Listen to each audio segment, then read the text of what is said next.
We're continuing to discuss principle 15, Kav Emsa'i. So it was discussing how we have Kav Yamin, Kav Smol, and Kav Emsa, which we're translating as right consciousness, left consciousness, and center consciousness. Right consciousness, aspect of positivity; left consciousness, aspect of negativity. Right consciousness, thankfulness, appreciation; left consciousness, a state of experiencing lack, feeling what needs to be fixed. Kav Emsa'i, or center consciousness, is how we're working with right and left consciousness. Now, the way we've been talking about it so far is one way of talking about it. There's many different dimensions and ways of talking about Kav Yamin, Kav Smol, and Kav Emsa. Also is talked in the ways of Kav Yamin, or right consciousness, being very simply giving; Kav Smol, left consciousness, receiving; and Kav Emsa, center consciousness, how we're working with the two and integrating them.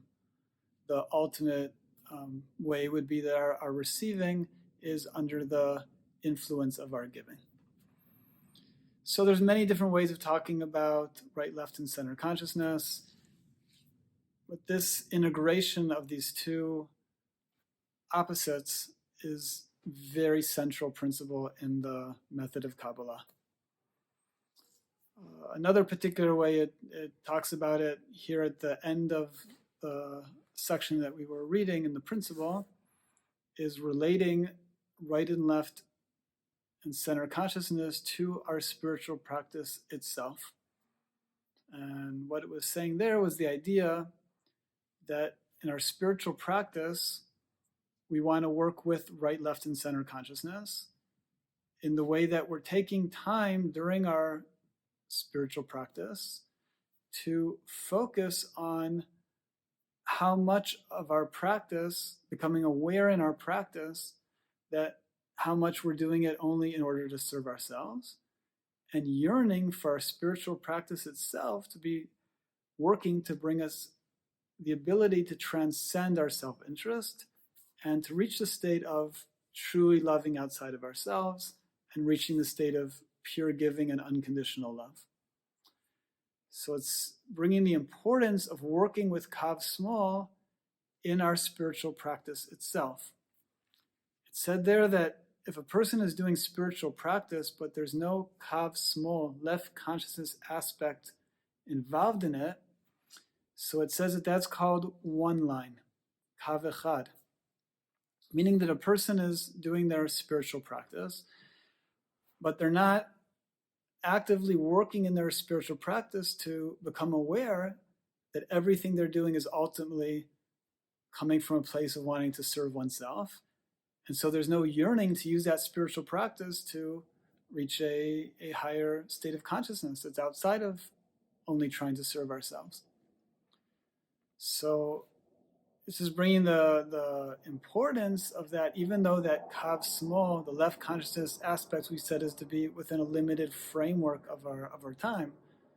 We don't want to walk around all day long, I'm doing everything for myself. That's not the idea. The idea is most of the day we want to be in the place of positivity and thankfulness and being thankful for the situation as it is and where we are. But taking that measured time to actually become interested and aware and focusing on the extent to which what we're doing, and here talking specifically our spiritual practice, how it's coming from a place of serving ourselves, is what's going to allow us to, through our spiritual practice, God willing, be able to raise it up to a higher place. Somewhere, I remember, was discussing about one way of defining spirituality versus materiality. And it brought it in the way that very simply saying spirituality is a state of giving and materiality is a state of receiving for oneself. Now through that, lens of definition, we could see that something that could seem very spiritual, by that definition would be considered material, And something that seems very material, by that definition, would be considered spiritual.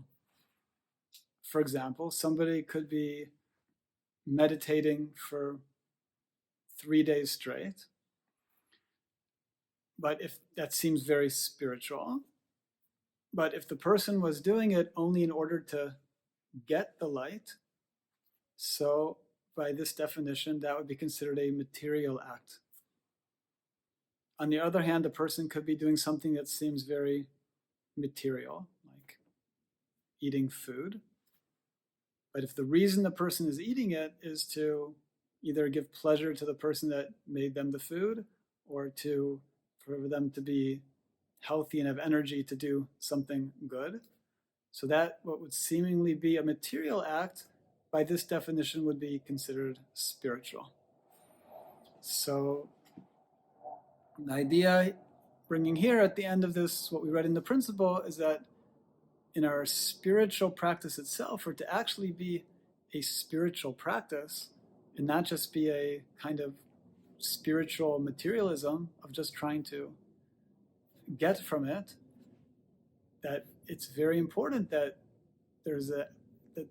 all of our spiritual work is consciously and in an intentional way working to help us become aware to a greater extent of the extent to which what we're doing, even our spiritual practice, is in a self-serving direction, and working to yearn towards being able to be brought to a higher place of truly giving, loving beyond ourselves, and a state of unconditional love.